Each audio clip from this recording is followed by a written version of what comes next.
In today's video, I'm going to show you step by step exactly how to install 4-point docking hardware on a 2024 or newer Harley touring model. And the reason you want to do that is because it's going to allow you to put a luggage rack and a passenger backrest. Welcome back, Bikeaholics. Ryan Urlacher here, lawabidingbiker.com. Always thank you, that's right, you, for checking back in. And for reference, here is the actual part number of the docking hardware that we're going to be installing. And with that said, there is actually just a little bit more to it than meets the eye, but I'm going to break it down and make it really easy to understand. So what do you say we get wrenching, huh? But before we do, make sure you hit that subscribe button and bell icon every time those are hit. Another biker joins the revolution. We'd love to have you be part of it. All right, and it goes without saying you're gonna have to remove your saddlebags, obviously, so you have access to all this. Very easy, just the 2 pins. And then we're gonna be looking for one of our actual docking plates, and then 2 go on this side, of course, and then 2 on that side, and you're looking for that guy right there. That's the actual bolt that you're looking for and washer. And then stock comes these little rubber inserts, and all those are is to expose the channel where our actual docking plates are gonna go. And from there we can go ahead and just put the docking plate in the channel here. And then for all of these guys, we're gonna apply red high strength Loctite. And then I'm gonna go ahead and visually line my holes up here, and I will finger start that one there. Again, little red Loctite there, and I will get the front one started here. Those are Torx T40, and I've just got my T-wrench here. I'm gonna get these seated down a bit. So both those are seated. All right, so I want you to note there's a pin here and a pin here. This is longer than this one. And then I want to talk a little bit about the hardware. And this is all going to make sense as we get a little bit deeper into this, but this is a docking point. There's 4 of these. One goes over the 2 pins on this side, and then 2 pins on the other side, of course. I want you to note that one side of this, the flange, is thicker than the other side. That's super important. And then I just want you to notice there's a notch there in the plastic. And if you spin it around, there's a notch there. And so 2 of these guys also come in your kit, only 2. So 1 for left, 1 for right. And this spacer goes on the longer pin. And you've also got 4 of these smaller screws because that's actually going to secure the docking point to the pins, which are threaded. And last, you've got 4 of these large washers, or they're calling them spacers. We may or may not be using these, and I will explain further. It'll depend on your setup. So this is how you would basically start. And this spacer, again, there's only 2 of them. Each side, it's going to go on the longer of the 2 pins, so the front pin. And then you want to go ahead and put your docking point on, and you want to start by putting the thicker flange side to the inside. And you can take your second docking point, again, thicker flange side to the inside. And in a moment, we're going to take these 2 smaller screws and we're going to put them in the end here to secure the docking points to the docking plate. However, I want to talk to you about something further. And when we put these little screws on officially, we will be using blue Loctite, but we need to make sure that these are going to be adjusted right for our accessories. And so you're going to mock it up like this, no Loctite at first. And the reason is you want to go ahead and grab your accessories. I've got a backrest, we'll do in a second, and a luggage rack.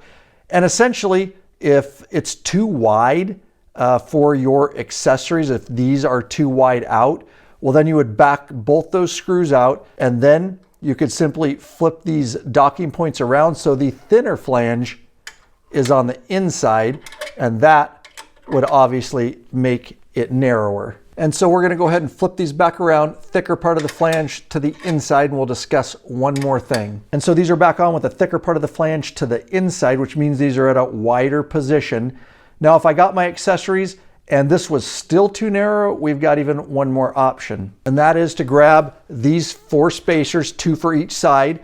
And of course, you would take it off just like it is because we have the thicker part of the flange on the inside, but we want to make it even a little bit wider. That guy could go right on there, and we could take a second one and put it right on there, and that spaces them out yet even a little wider. All right, just real quick and we'll get right back into your video. As you can imagine, a ton of man hours, expenses, and effort go into keeping this channel going strong.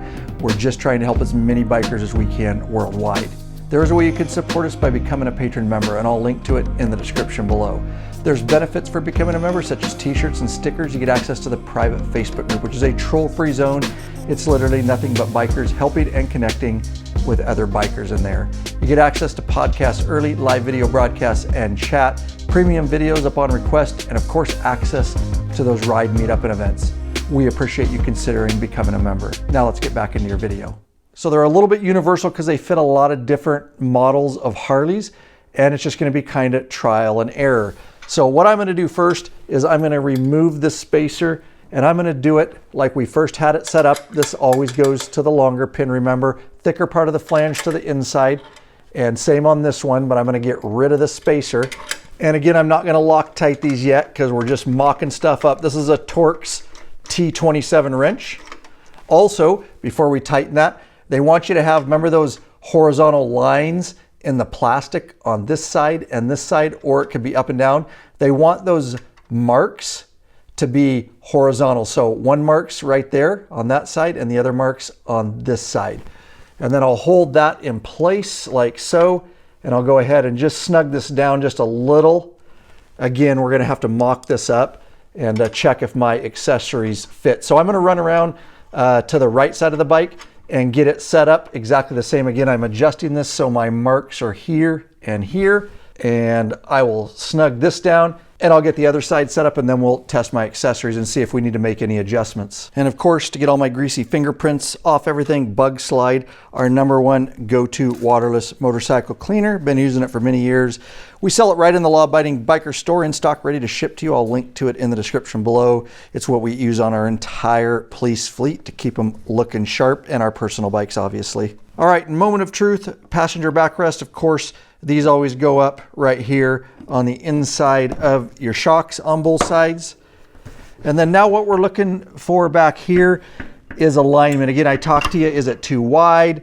Is it too narrow? Do we need to make any adjustments? And I'm gonna go ahead and click that on and click that on. So the way I have it set up for the passenger backrest seems just right. All right, so we'll test my luggage rack, and those big spacers we put in, that's where this actually goes around now, just to the inside of the passenger backrest. And we'll go ahead and seat that on there. And then what I'm looking for back here is, again, the width on these latches to make sure that everything is gonna fit. And as you can see, it's just right. So I don't need to make any adjustments to this. All right, also coming out on the channel, might already be out or after this one, I'm not sure, but we installed hardware to install a rider backrest underneath the seat here. And so with that and the luggage rack and my rider backrest set up, I am ready for some touring. And now that it's all adjusted, don't forget we got to come back here and remove these two guys and the two on the other side. And we're going to take some blue Loctite now. I know it's red, but it is blue Loctite. Who thought that was a good idea? I'm not sure. And we'll go ahead and go back in, and we'll go around and do that to all of them here. And don't forget, again, reminder, they want those two marks in the plastic on the docking points to be horizontal, this side and this side. So I'm just making sure of that. And I'm coming back in with my socket here, as I can get a little more torque on it. And they don't actually have torque specs for this. It just says tight.